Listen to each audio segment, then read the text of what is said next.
안녕하세요, 여러분. 천국보다 아름다운 9화까지 재밌게 보셨나요? 9화까지 달려오면서 종종 댓글창에 이런 말들이 보이더라고요. 소강아지야? 목사님 밥은 이제 좀 그만. 소미 정체는 대체 언제 밝혀지는 거야? 이야기가 산으로 가는 거 아니야? 맞아요. 저도 공감합니다. 이제는 조금 지친 분들이 계실 거고 이해가 돼요. 그래서 오늘은 조금 다른 이야기를 해보려고 합니다. 지금부터 함께할 이야기는 해숙도, 낙준도, 소미도 아닌 센터장의 이야기입니다. 밝고 인자한 미소 뒤로 감추고 있는 어둡고 슬픈 센터장의 과거를 들여다보고 앞으로 펼쳐질 이야기를 함께 풀어보면서 무엇보다도 영애와 센터장의 사랑이 과연 천국에서 이루어질 수 있을지 지금 구독과 좋아요 꾹 눌러주시고 본격적인 이야기 시작합니다. 지금까지 드라마에서 보여준 천국은 어땠나요? 완벽한 안식처였나요? 아니죠.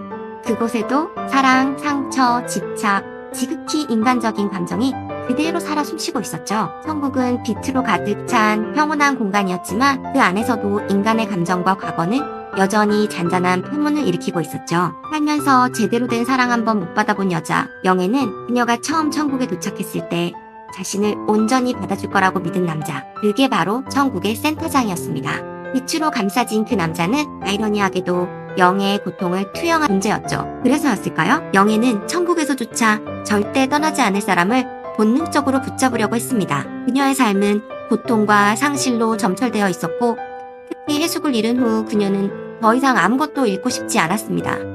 그래서 그녀는 천국 센터장, 그 은은한 빛을 뿜어내는 노년의 남자를 보자마자 마음 한구석이 흔들렸던 겁니다.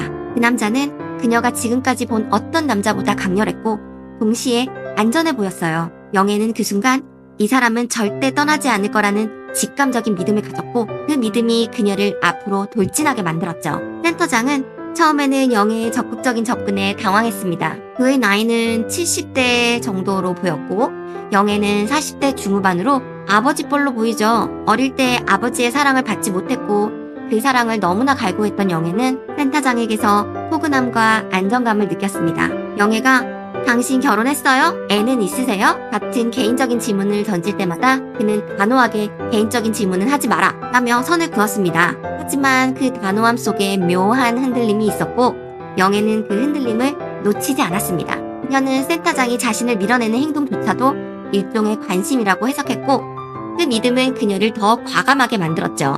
천국의 빛 아래서도 센터장의 마음은 점점 더 혼란스러워지고 있었습니다. 그는 천국에서 수백 년을 보내며 수많은 영혼들을 관리해왔고 어떤 상황에서도 흔들리지 않는 냉철함을 유지해왔죠. 하지만 영애는 달랐어요. 그녀의 직설적인 말투, 예상치 못한 행동, 그리고 그 뒤에 숨겨진 순수한 진심은 그의 단단한 방어벽에 금을 내기 시작했습니다. 영애가 천국 센터장의 사무실로 찾아온 날 그녀는 마치 아이돌처럼 빛났어요.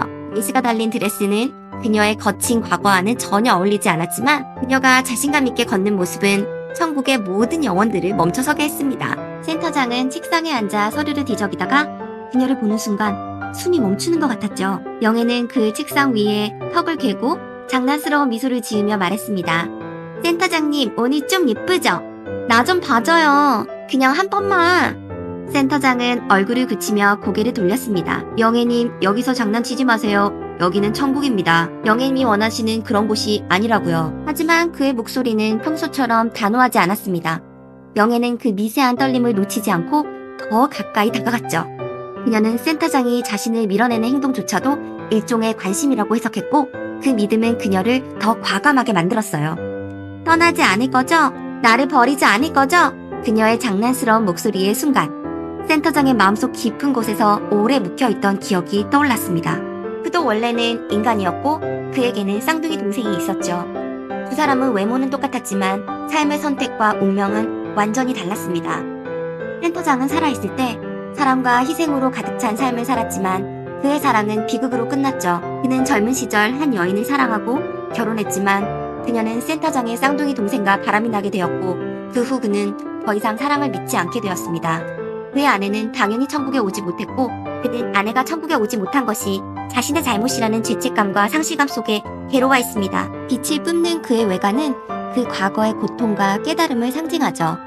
그의 아내가 동생과 함께 떠나던 날 그녀가 마지막으로 했던 말이 아직도 귀에 맴돌았습니다. 당신은 너무 완벽해서 내가 숨을 쉴 수가 없어. 동생은 나를 자유롭게 해. 그날의 상처는 천국에 와서도 치유되지 않았고 그는 누구와도 다시 가까워지지 않겠다고 다짐했습니다. 하지만 영애는 달랐습니다. 그녀는 완벽하지 않았고 거칠고 때로는 무모했지만 그녀의 눈빛에는 진실이 있었습니다. 센터장은 자신도 모르게 그녀를 기다리고 그녀가 나타나지 않으면 그녀를 찾고 있는 자신의 모습을 발견하고는 소스라치게 놀랐습니다. 아니야, 이건 터무니없어. 그는 속으로 부정하며 자리에서 벌떡 일어났습니다. 영애님, 지금 당장 나가세요. 더 이상 이런 행동은 용납 못합니다. 그의 목소리는 날카로웠고 그는 영애를 문 밖으로 나가라며 소칫했습니다. 영애는 잠시 멈칫했지만 곧 미소를 지으며 알았어요, 센터장님. 하지만 나 포기 안 할 거예요. 당신 마음 내가 알아요. 영애는 사랑하는 사람에게 버림받은 자신의 트라우마와 센터장의 고통이 묘하게 닮았다고 생각했고 둘 다 사랑했던 사람을 잃고 둘 다 그 상실 속에서 새로운 관계를 두려워한다는 것을 알았습니다. 영애는 나가려다 다시 몸을 돌려 센터장에게 다가가서 당신도 나처럼 사랑이 두렵죠? 하지만 저는 당신이 떠날 것 같지 않아요. 당신은 제가 믿을 수 있는 유일한 사람이에요. 센터장은 처음에는 그녀의 말을 무시하려고 했지만 영애의 진심은 점점 그의 마음을 흔들었습니다. 그는 그녀를 소멸시키겠다고 협박했고 감옥에 가두기도 했지만 그 행동조차 그녀를 더 가까이 끌어당겼습니다. 영애는 매번 새로운 옷을 입고 화장을 하고 심지어 아이돌처럼 댄스를 하며 센터장을 유혹했고 그녀의 돌직구와 유머는 천국 센터장의 다친 마음을 조금씩 무너뜨리기 시작했습니다. 어느 순간 영애를 기다리고 있는 자신의 모습을 발견하고 소스라치게 놀라며 애써 아니라고 부정하고 더욱 강하게 영애를 밀어내기 시작했습니다. 그녀는 문을 닫고 나갔지만 그 말은 센터장의 머릿속에 계속 맴돌았습니다. 그날 밤 센터장은 천국의 기록 보관소로 향했습니다. 그는 자신의 과거를 다시 들여다보고 싶었죠. 아니 어쩌면 영애가 그의 마음을 흔드는 이유를 이해하고 싶었을지도 모릅니다. 기록 보관소의 거대한 홀은 끝없이 펼쳐진 책장들로 가득했고 각 책은 한 영혼의 삶을 담고 있었습니다. 그는 자신의 책을 꺼내들었습니다.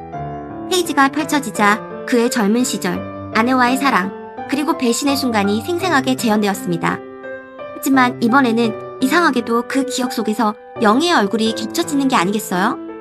그녀의 웃음, 그녀의 직설적인 말투, 그리고 그녀가 두려움 속에서도 용기를 내는 모습이 그의 아내와는 전혀 다른 방식으로 그의 마음을 건드렸습니다. 다음날, 영애는 또다시 센터장을 찾아왔습니다. 이번에는 그녀가 직접 만든 꽃다발을 들고 있었죠. 천국의 꽃들은 지상과는 달리 영원히 시들지 않았고 그녀가 내민 꽃다발은 마치 그녀의 마음처럼 생생했습니다. 센터장은 그 꽃다발을 보고 순간 말을 잃었습니다. 영애님, 이게 뭡니까? 그는 퉁명스럽게 물었지만 그의 손은 이미 꽃다발을 받아들고 있었습니다. 영애는 웃으며 말했습니다. 그냥 당신이 좋아할 것 같아서요, 센터장님. 나 진짜로 센터장님 좋아하거든요. 떠나지 않을 거죠? 그 말에 센터장의 가슴이 쿵 내려앉습니다. 그는 영애를 밀어내고 싶었지만 그녀의 진심이 그의 방어벽을 하나씩 무너뜨리고 있었죠. 그는 갑자기 그녀를 감옥에 가두겠다고 농담 반 진담 반으로 말하고 도망치려 했지만 영애는 오히려 그를 따라가며 웃었습니다. 감옥? 좋아요. 거기서도 당신 곁에 있을게요. 그녀의 태도는 센터장을 당황하게 만들었지만 동시에 그의 입꼬리가 살짝 올라갔습니다.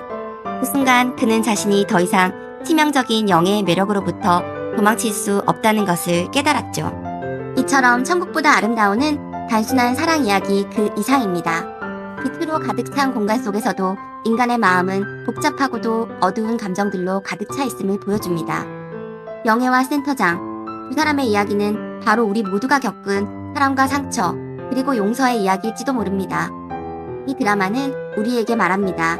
완벽한 천국은 없지만 인간의 진심과 용기만이 그곳의 작은 빛을 비출 수 있다고. 아마도 이 이야기가 끝날 때쯤엔 우리 모두 마음속 깊은 곳에 숨겨진 진짜 사랑이 무엇인지 다시 한번 생각하게 될 것 같네요. 여러분, 오늘 이야기 어떠셨나요? 앞으로도 천국보다 아름다운의 숨겨진 이야기와 반전, 감정을 함께 나누면서 더 깊은 감성여행 떠나보시기 바랍니다. 그럼 오늘도 구독과 좋아요 잊지 마시고요. 다음 이야기도 기대해주세요. 지금까지 드라마를 더 재밌게 즐기는 드라마 바이브였습니다. 감사합니다.